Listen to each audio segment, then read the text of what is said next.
আপনাদেরকে প্রথমত ধন্যবাদ জানাই। আজকে বসিরহাটে এই প্রেস কনফারেন্সের মূল উদ্দেশ্য হচ্ছে যে তৃণমূল কংগ্রেসের বর্তমান প্রার্থী সুরজিৎ মিত্র বাদল এবং তার স্ত্রী, যিনি এই পৌরসভার চেয়ারম্যান ছিলেন, অদিতি মিত্র রায়চৌধুরী, তাদের দুজনের দুর্নীতির বিরুদ্ধে ভারতীয় জনতা পার্টির তরফ থেকে অকাট্য তথ্য প্রমাণ আপনাদের সামনে তুলে দেওয়া হচ্ছে। ভারতীয় জনতা পার্টি এর আগেও তাদের দুর্নীতির কথা বলেছে, কিন্তু সেক্ষেত্রে তৃণমূল কংগ্রেসের তরফ থেকে বারবার বলা হতো যে এটা নাকি বিজেপির আইটি সেলের প্রচার। দুর্নীতির দায়ে 2025 সাল থেকে এই পৌরসভাকে ভঙ্গ করে দেওয়া হয় এবং এই পৌরসভা ভঙ্গ করে তার উপরে প্রশাসক বসানো হয়। যদিও অর্ডার 1 মাস আগে এসেছিল, 1 মাস দেরি করা হয় প্রশাসক বসাতে, যাতে করে সমস্ত দুর্নীতিকে ধামাচাপা দেওয়া হয়। এটা আমরা বলছি না। এই যে অভিযোগপত্র, যে অভিযোগপত্র মমতা বন্দ্যোপাধ্যায় এবং অভিষেক ব্যানার্জির কাছে গেছিল, সেই অভিযোগপত্র আপনাদের সামনে আনছি। এবার এই অভিযোগপত্রের অভিযোগকারী কারা, অভিযোগে পরে আসছি, অভিযোগকারীদের নামগুলো একবার দেখে নিন। তৃণমূল কংগ্রেসেরই কাউন্সিলর যারা, তৃণমূল কংগ্রেসেরই কাউন্সিলর, আমি নামগুলো এখান থেকে দেখছি, যতদূর দেখতে পাচ্ছি, কৌশিক দত্ত, সুবীর সরকার, ভাস্কর মিত্র এবং অসিত মজুমদার এবং অন্যান্য যারা আছে, তাদের সিল এবং সই দিয়ে তারা তৃণমূল কংগ্রেসের এই প্রার্থীর বিরুদ্ধে এবং তার স্ত্রীর বিরুদ্ধে, দুজনের বিরুদ্ধে অভিযোগ করেছে। দুজনেরই নাম লেখা আছে এই অভিযোগপত্র। আমরা গোল করে দিয়েছি যাতে আপনাদের বুঝতে সুবিধা হয়। সেই অভিযোগে কি কি অভিযোগ করা হয়েছে? জমি জমা ঘটিত হেডিং, সেই হেডিংয়ে কোন মৌজায়, আমি ডিটেলসে যাচ্ছি না, কত নম্বর ওয়ার্ডে কোন দাগে তারা মিউনিসিপ্যালিটির জমি, সরকারি জমি, সেই জমিকে তারা হয় বিক্রি করে দিয়েছেন বা দখল করেছেন, কারো নামে সেই কাগজ কলমে দুর্নীতি করেছেন। ঠিক এরকমই একটা ঘটনা এটি সরকারি জমির সাথে হয়েছিল। তারও অভিযোগপত্র প্রাক্তন কাউন্সিলর এই বসিরহাটের, তিনি করেছিলেন, শান্তিশেখর হালদার, তিনি করেছিলেন। এই জমি, ওই কাজকলের ওখানে যে জমি, সেই জমি সরকারি জমি, কলাতকলের ওখানে যে জমি, সেই জমি হচ্ছে সরকারি জমি।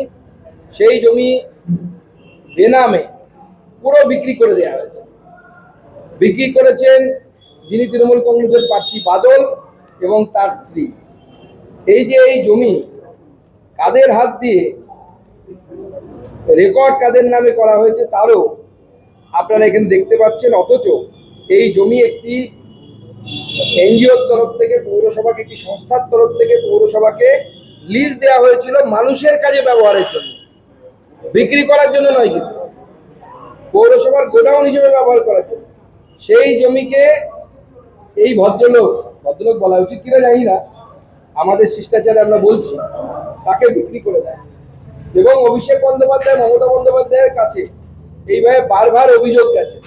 কাউন্সিলররা অভিষেক বন্দ্যোপাধ্যায়ের কাছে করেছে, আমাদের এই রাজ্যের প্রিন্সিপাল সেক্রেটারি মানে মমতা ব্যানার্জির ডান হাত, তাকেও তার নামে অভিযোগ করা হয়েছে, এই কাউন্সিলররাই করেছেন। তখন 6 জন কাউন্সিলর করেছিলেন, এখানে 9 জন কাউন্সিলরের সিগনেচার আছে, অর্থাৎ তৃণমূল কংগ্রেসেরই কাউন্সিলর। তারা বলছে আমাদের চেয়ারম্যান এবং তার স্বামী, যিনি বর্তমানে প্রার্থী, তার নাম বাদল বা সুরজিৎ মিত্র, তিনি আসলে চোর। তিনি আসলে চোর আমরা বলছি না, বলছে তৃণমূল কংগ্রেসের কাউন্সিলররা। এবং আমি মাটি ঘটিত বা জমি ঘটিত অভিযোগ শুধু আপনাদেরকে দেখালাম। এই পুরোটা আপনাদেরকে সফট কপি আমরা দিয়ে দেবো, এটা কত লম্বা সেই জন্য পড়া সম্ভব নয়। এছাড়াও SWM সলিড ওয়েস্ট ম্যানেজমেন্ট, সেই প্রকল্পে কিভাবে দুর্নীতি হয়েছে এই ভদ্রলোকই করেছে, তার পুরো বিস্তৃত বর্ণনা তৃণমূল কংগ্রেসের কাউন্সিলররাই দিয়েছেন। আমার শুধু একটা বিষয়ে প্রশ্ন, এছাড়াও অমৃত প্রকল্প আছে, কেন্দ্র সরকারের টাকা আসে আপনারা জানেন। এমনকি মা ক্যান্টিন, সেই মা ক্যান্টিনের ক্ষেত্রেও, মা ক্যান্টিনটা পরের পেজে আছে, এই মা ক্যান্টিন প্রত্যেক জায়গায় এই ভদ্রলোক সুরজিৎ মিত্র সে দুর্নীতি করেছে তার স্ত্রীর হাত ধরে। এটা তৃণমূলের কাউন্সিলররা করছে। আমার প্রশ্ন, আরো বিস্তৃত অনেক আছে, আপনাদের সাথে আমরা এটা শেয়ার করে দেব।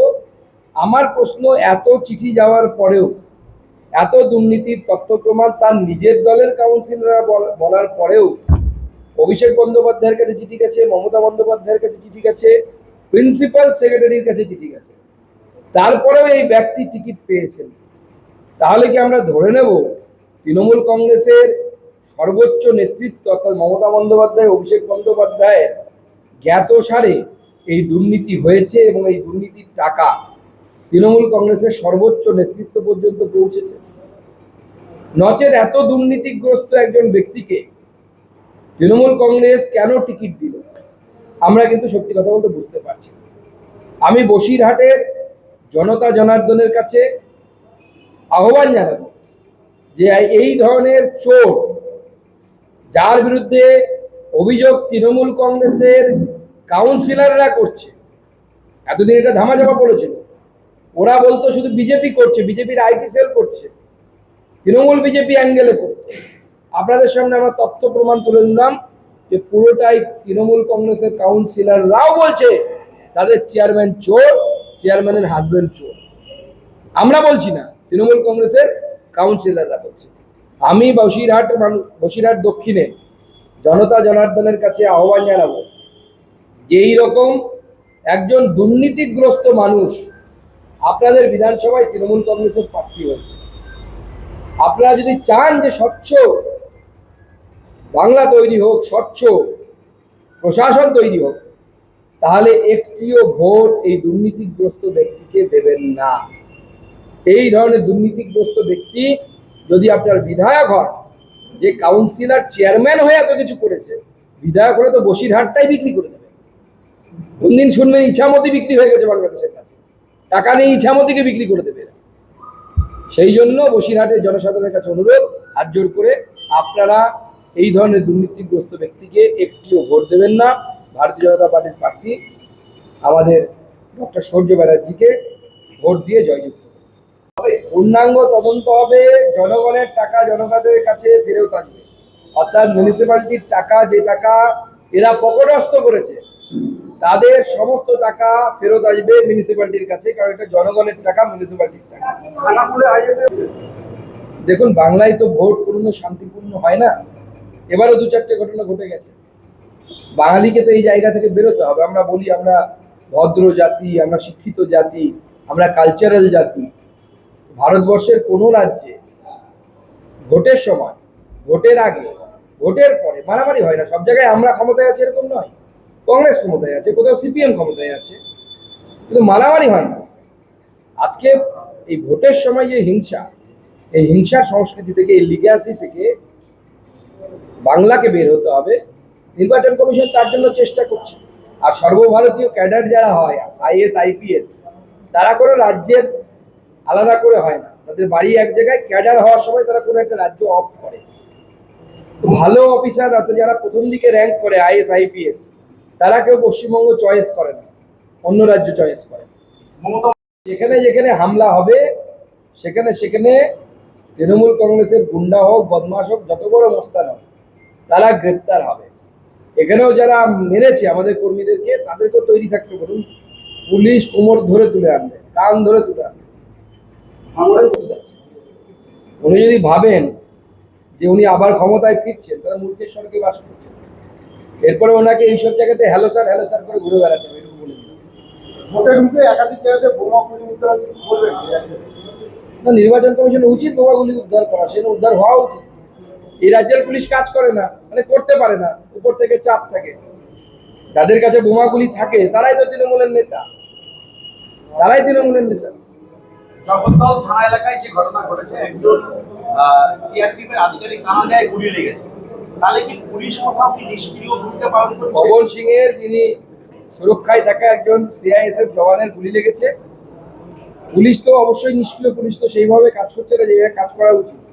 পুলিশকে আরও সক্রিয় হয়ে কাজ করা উচিত। নির্বাচন কমিশন এখানে পুলিশ প্রশাসনকে সোজা করতে গিয়ে অনেক কষ্ট করে তাদেরকে করতে হচ্ছে, কারণ এখানকার পুলিশ মেরুদণ্ডটা বাঁকতে বাঁকতে এমন জায়গায় হয়ে চলে গেছে, মমতা বন্দ্যোপাধ্যায় হাওয়াই চটির সাথে মাথা ঠেকে গেছে, মাথা আর উঠছেই না, কোনোভাবে উঠছে না, বাঁশ দিয়ে বেঁধে রাখলেও সোজা হচ্ছে না মেরুদণ্ড।